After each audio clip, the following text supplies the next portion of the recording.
3개월 전에라도 들어갈 걸. 아니, 지금이라도 들어가야 되나? 코스피 보면서 항상 주식 투자할 생각은 있는데 그러다가 이렇게 사라지신 분이 너무 많습니다. 기준금리가 동결이 됐는데 그렇죠. 대표님께서는 어떻게 생각하실까요? 좀 주가가 영향을 받을까요? 사실 주가에 영향은 거의 없다고 봐야 됩니다. 일단 기본적으로 선반영이라는 말이 있잖아요. 마법의 단어인데 어쨌든 시장 참여자들이 대부분 기준금리 동결을 예상을 하고 있었고요. 그렇기 때문에 시장에 큰 영향이 없고, 두 번째는 우리나라의 기준금리보다 미국의 기준금리가 훨씬 중요합니다. 우리나라의 기준금리의 중요성이 뭐 10 중에 3이라면 미국은 한 10 중에 10이거든요. 그래서 우리나라의 기준금리는 과거 이렇게 통계적으로 봤을 때 시장에 큰 영향이 없더라. 그 부동산은 사실 금리 때문에 뭐 대출금리도 영향을 그렇죠. 많이 받고 네. 정책도 엄청 많이 바뀌는데 네. 주식시장은 금리가 큰 원래 영향이 없는 건가요? 미국의 기준금리는 영향이 큰데 우리나라의 기준금리는 상대적으로 그 중요성이 떨어지고, 그리고 부동산은 사실 금리가 변하면 대출금리도 변하고 그게 분명히 영향을 사후적으로 미치잖아요. 네. 주식시장은 항상 시장 참여자들이 예측을 하고 그 예측이 먼저 반영이 되거든요. 뭐 이번에 동결을 했는데 뭐 인상을 하더라도 거의 대부분 인상을 하게 될 경우에 시장에서 미리 요번에 인상할 거야 라고 예측하면서 그게 서서 이렇게 조금씩 반영이 미리 되거든요. 그래서 막상 이 발표하는 날은 큰 영향이 없습니다. 네. 방금 말씀해 주신 게 미국 금리는 영향을 많이 받는다고 하셨는데 네. 그럼 미국 금리는 어떻게 영향을 좀 미치나요? 작년 같은 경우는 이제 미국의 물가가 굉장히 문제가 됐었잖아요. 물가가 크게 상승하면서 뭐 대표적으로 뭐 CPI, 소비자 물가지수 이런 게 크게 상승하면서 기준금리를 계속 미국에서 연준이 인상을 했죠. 그럼 계속 이제 인상하는 그 기간 동안은 시장에서 이제 하락 압력을 받게 되죠. 근데 이제 어느 정도 인상을 하고 나서 이제는 더 이상 인상하지 않을 거야라는 시장 분위기가 형성이 되면 이제 주식시장이 먼저 하락을 하고 그리고 나서 상승을 하는 거죠. 먼저 하락을 하는 거예요? 그쵸. 기준금리가 계속 인상이 될 때 인상이 될 때 하락이 되고 예, 이제 멈췄으니까 이제는 이제 기준금리 인상이 거의 끝자락일 거야라는 공감대가 형성되기 시작하면 미리 하락을 했기 때문에 그 다음에 시장이 상승을 하는 거죠. 좋습니다. 사실 뭐 금리도 금리겠지만 결국 시청자분들이 가장 궁금해 하시는 건 지금 주식시장일 것 같아요. 네. 지금 고점인가요? 저점인가요? 지금 시장은 일단 단기적으로 상승세가 살아있는 시장이고요. 네. 근데 이제 중장기적으로 봤을 때 조만간 고점이 형성될 가능성도 있습니다. 왜 그렇게 보냐면 네. 차트를 통해서 한번 보여드릴 건데요. 네. 코스피의 월봉 차트를 한번 볼게요. 코스피의 월봉 차트를 보면은 이 자리가 보시면 네. 이때 기준으로 보면 사상 최고가였습니다. 2018년 1월이고요. 네. 거기가 사상 최고가 저항이었고, 그리고 나서 2년 이상 이렇게 대세 하락이 나왔어요. 이게 월봉입니다. 하나의 네. 캔들이 1개월이죠. 네. 현재 지금 자리가 어디냐면 이게 과거에 이제 저항이었고 네. 이제 돌파를 하고 나서 여기가 지지가 계속 됐잖아요. 아랫꼬리를 달렸다는 거는 네. 저점 매수세가 들어왔고 지지가 됐던 자리거든요. 근데 그 자리에서 지난달 부딪혔습니다. 그리고 지금 이번 달 며칠 안 남았는데 이제 여기서 이제 부딪힐 경우에 이제 돌파를 못하고 2개월 연속 저항을 만약에 받으면 상승의 힘이 약해지는 거죠. 보시면 지금 1월 이후에 5개월째 상승인 거잖아요. 네. 정말 강한 대세 상승이 아니면 저점에서 약 5개월 정도 상승하면은 대부분 쉬었다 갑니다. 여기 보시면 항상은 아니지만 약 5개월 정도, 4, 5개월, 길면 6개월 정도 상승하면 어떻게 돼요? 보시면 계속 약 5개월 정도, 4, 5개월 정도 상승하고 조금 쉬고 좀 쉬는 걸 볼 수 있죠. 짧으면 2개월에서 길면 또 한 5개월 쉴 수가 있는 겁니다. 계속 그렇습니다. 여기도 마찬가지로 4개월 올라가고 5개월째부터 다시 하락을 했죠. 저점 네, 그러네요. 4, 5개월 정도. 그럼 이렇게 큰 하락 이후에도 여기도 마찬가지로 네. 한 4, 5개월 정도 상승하고 네. 그리고 나서 또 조정이 또 한 4, 5개월 나왔습니다. 이런 식으로 시장은 항상 이 상승과 하락을 반복을 하는데 상승장이 강할 때는 상승세가 강할 때 시장의 어떤 유동성이 풍부하고 경기가 확실히 좋고 펀더멘탈이 좋을 때는 상승이 크게 나오고 상승과 하락을 반복하는데 하락이 작게 나오는 거죠. 그리고 또 다시 상승이 크게 나오고 이게 네. 상승장인 거죠. 아까 그 말씀해 주셨을 때 네. 저항한다, 돌파한다 이런 거를 말씀해 주셨는데 네. 그건 어떤 의미가 있는 거예요? 시세라는 것은 상승하다가 분명히 여기서 상승을 멈추고 하락이 이렇게 세게 나왔잖아요. 네. 그럼 여기서 저항을 받았다는 의미가 되는 거거든요. 거기서는 누군가가 대량으로 매도를 한 거죠. 메이저의 관점에서 보면 이 밑에서는 메이저가 꾸준히 산 겁니다. 꾸준히 샀으니까 메이저라면 뭐 주로 사는 글로벌하게 큰 자금을 운용하는 뭐 스마트머니, 뭐 헤지 펀드 뭐 이런 거라고 할 수 있죠. 뭐 연기금도 그 안에 포함될 수 있고. 기관이라고 하는 그런 그쵸. 건가요? 네. 기관에서도 이제 좀 똑똑한 기관이라고 다 잘하진 않거든요. 네. 분명히 기관에서도 잘하는 전 다 잘하는 줄 알았어요. 잘하는 기관이 있고 못하는 기관이 분명히 있습니다. 근데 그 이제 전반적으로 봤을 때 큰 자금을 운용하면서 어떤 진짜 좀 잘하는 그런 측들이 네. 여기서 매집을 했기 때문에 매수를 꾸준히 했기 때문에 이게 큰 상승이 나온 거거든요. 주식은 절대 누군가 크게 사지 않았는데 올라가는 경우는 없다고 보시면 돼요. 누군가 여기서 많이 샀기 때문에 결국은 올라간 거거든요. 그러니까 앞으로 경기가 좋아질 거야 라는 것을 스마트머니가 예측을 하겠죠. 좋아진다고 예측을 하고 점점 그 확률이 높아질수록 계속 매수를 하는 거죠. 그러다가 1년 이상 상승이 나왔는데 여기서 이렇게 하락을 했다는 건 결국 여기서는 누군가 계속 팔았다는 거고 일반 대중들은 대부분 물리는 경우가 많고 스마트머니는 거기서 매도하는 경우가 많은 거죠. 저거를 어떻게 알까요? 그러니까 여기는 사실 지나고 나서 아는 거죠. 미리 알 수는 그때는 몰라요. 그때 아는 방법도 있긴 한데 일단은 여기 지나고 나서 안다고 치고 한번 보시면 네. 지나고 나서 아는 자리인데 그런데 이걸 주봉으로 한번 바꿔볼게요. 지나고 나서 아는 자리라고 일단 치고 과거의 고점이니까 네. 그 과거의 고점이 여기입니다. 네. 여기를 이제 지나고 나서 알았다고 칠게요. 일단은. 네. 근데 여기 보시면 거기서 계속 지지가 나왔잖아요. 이렇게 쭉 하락을 하다가 네. 하락이 멈추고 거기서 급반등이 이렇게 나온 거죠. 한 번씩. 급반등이 나오고 다시 빠졌다가 주봉이니까 이게 2, 3주 상승이 세게 나온 거죠. 보시면 2591에서 많은 거네요. 2788이니까 거의 네. 200포인트 가까이가 세게 올라간 거잖아요. 네. 그런데 거기가 이제 강하게 깨졌잖아요. 시세는 지지와 저항의 성질이 있거든요. 저항을 받았던 자리를 강하게 돌파하면 그 자리는 반대로 지지가 되는 그런 속성이 있고 여러 번 지지받던 자리를 강하게 깨고 내려가면 그 자리는 저항으로 바뀌는 속성이 있습니다. 그래서 여기서 지난 4월 달에 저항을 거기 부근에서 받고 내려온 거죠. 그리고 지금 그 근처까지 왔습니다. 그래서 여기를 강하게 돌파하느냐 못하느냐가 어떤 하나의 추세를 판단하는 기준이 될 수 있는 거죠. 그러니까 지금 시세가 작년 9월 말 저점과 1월 초 저점이 있잖아요. 네.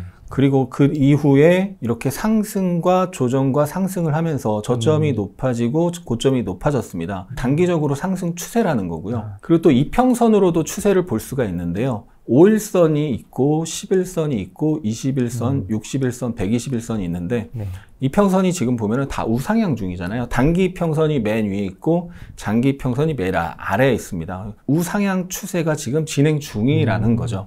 그래서 단기 상승 흐름은 맞는데 주봉이나 월봉의 이 저항에서 만약에 부딪히면 5개월간 상승을 했고 부딪히면 결국 시세라는 건 상승을 하다가 상승 탄력이 둔화되고 상승 탄력이 둔화되고 부딪히면 조정을 받기 마련이거든요. 그래서 여기서 돌파하는지 저항받는지를 다음 주 그리고 5월 말 5월이 완성이 됐을 때 확인을 해야 되는 거죠. 중기적으로는 조금 모른다고 하셨는데 그거는 아까 말씀하신 그 저항선? 그렇죠. 거기를 돌파하는지를 봐야 된다. 그렇죠. 확인을 해야 되는 거죠.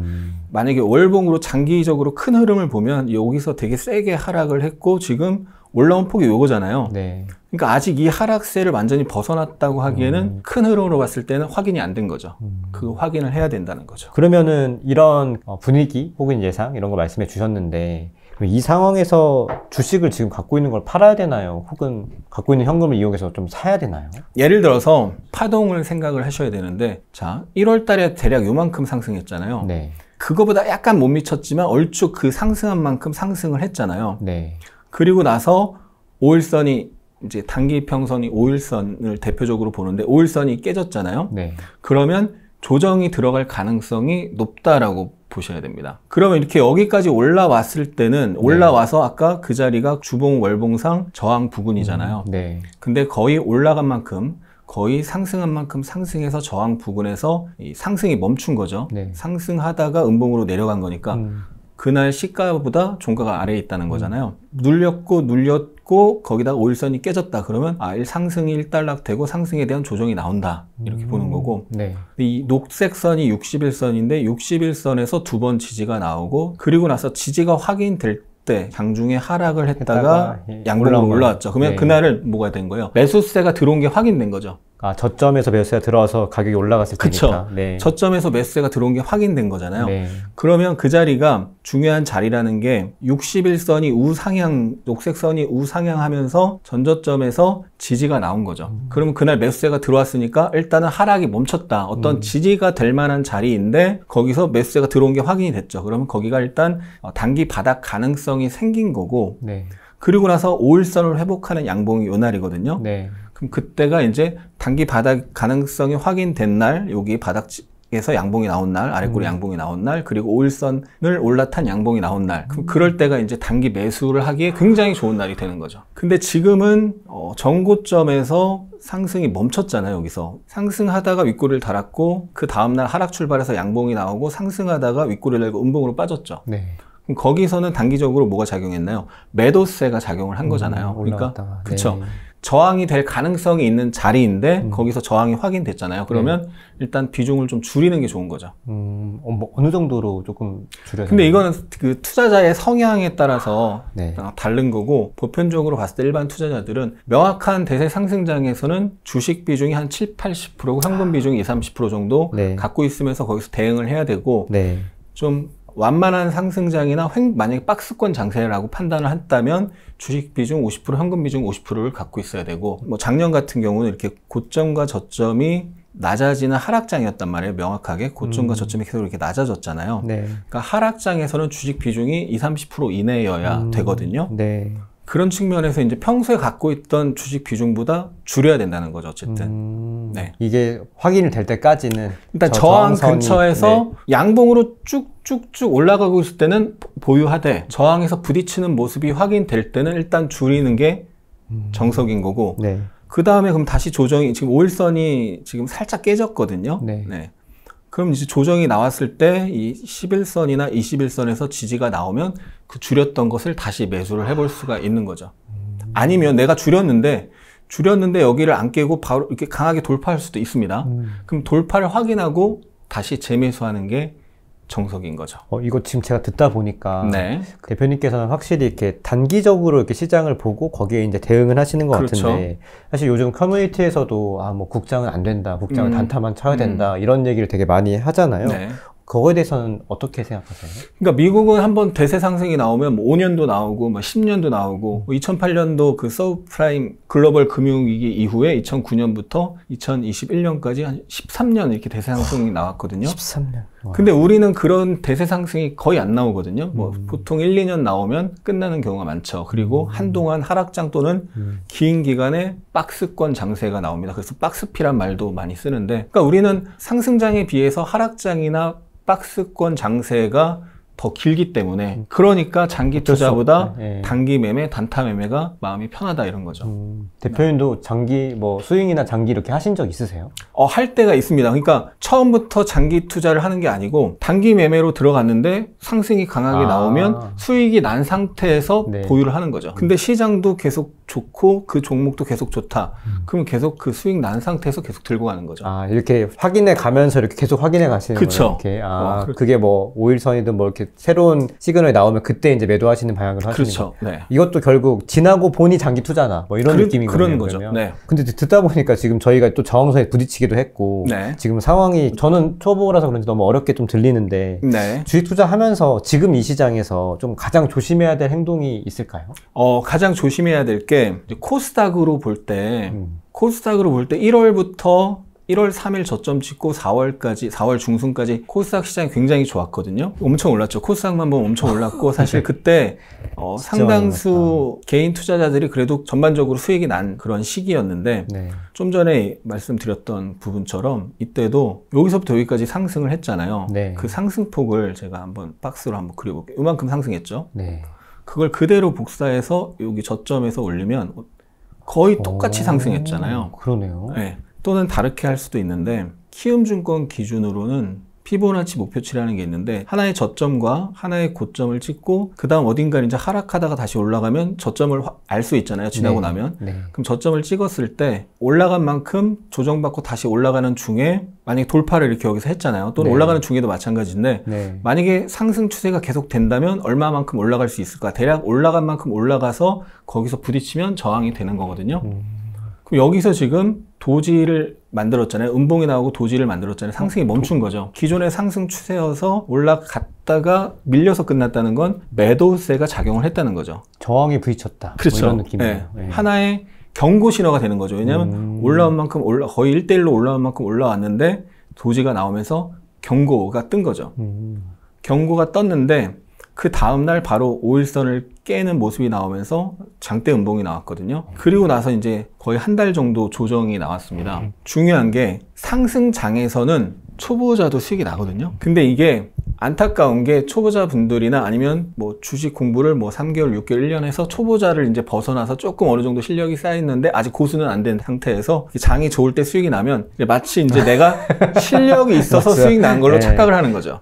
어쩔 수 없죠, 그거는. 네. 네. 그러니까 2020년 3월에 그 팬데믹이 있었잖아요. 네. 그 폭락 이후에 동학개미 열풍 불면서 네. 엄청 올랐잖아요. 그렇죠. 네. 그럼 그때 많은 주식 투자자들이 착각을 하는 거죠. 나 주식 투자에 소질이 있나 보다. 좀 잘하나 보다. 네. 근데 사실은 그게 장이 좋아서 수익이 난 거잖아요. 그러니까 그걸 아셔야 된다는 거죠. 물론 내가 공부를 꾸준히 했으면 분명히 실력도 어느 정도 늘었겠지만 지난 1, 2, 3, 4월 중순까지 수익이 많이 났던 분들 중에 상당 부분은 실력도 일부분 있겠지만 장의 영향이 큰 거였죠. 근데 지금 그 이후로 한 달 조정이 세게 나오고 단기 상승이 나왔는데 코스닥은 어제 5일선이 깨졌고 오늘도 조정이 나오면서 지금 조정이 다시 지금 진행 중이잖아요. 전고점을 네. 넘어가지 못하고 조정이 진행 중입니다. 매매가 달라져야 된다는 거예요. 장세에 따라서 내가 내 실력을 알고 시장을 알아야 되고 장이 좋아서 수익이 잘 나는구나 이걸 알아야 된다는 거죠. 그리고 지금 장이 상승장이니까 상승장에는 이렇게 했을 경우에 수익이 더 잘 나는구나 이런 게 분명히 있거든요. 근데 상승장에서는 예를 들어서 우리가 흔히 얘기하는 것 중에 완연한 상승장은 우리가 흔히 얘기하는 종가 매매를 많이 개인 투자자분들이 선호를 하거든요. 상승장에서는 수익이 엄청나게 잘 나거든요. 근데 요 하락장에선 그렇게 하면은 수익이 절대 안 나죠. 그러니까 성공률이 확 떨어지죠. 요 때는 성공률이 그런 식으로 종가 매수했을 때 다음날 또는 다다음날 뭐 길으면 뭐 일주일 기다렸을 때 수익 날 확률이 한 90%라면 요 때는 그렇게 했을 때 수익 날 확률이 20, 30%밖에 안 되는 거죠. 이렇게 계속 강하게 하락 중에는. 근데 이제 초보자들은 이때 수익이 잘 난 거를 이 하락장인데도 계속 똑같이 하면서 여기서 수익 났던 걸 다 토해내고 오히려 그 이상 토해내는 경우가 네. 많습니다. 그래서 지금도 이제 코스닥은 5일선이 깨졌거든요. 네. 어제 깨지고 오늘도 이제 하락을 했죠. 그래서 네. 단기 조정장에 들어간 상황이라는 거. 그래서 시장을 알고 나를 알아야 되는 거죠. 조금 더 시장을 크게 보고 지금 말씀해주신 방법들을 이용해가지고 내가 조금 더 객관적으로 시장을 바라보면서 의사결정을 해야 된다는 걸로 제가 이해하면 될까요? 그렇죠. 네.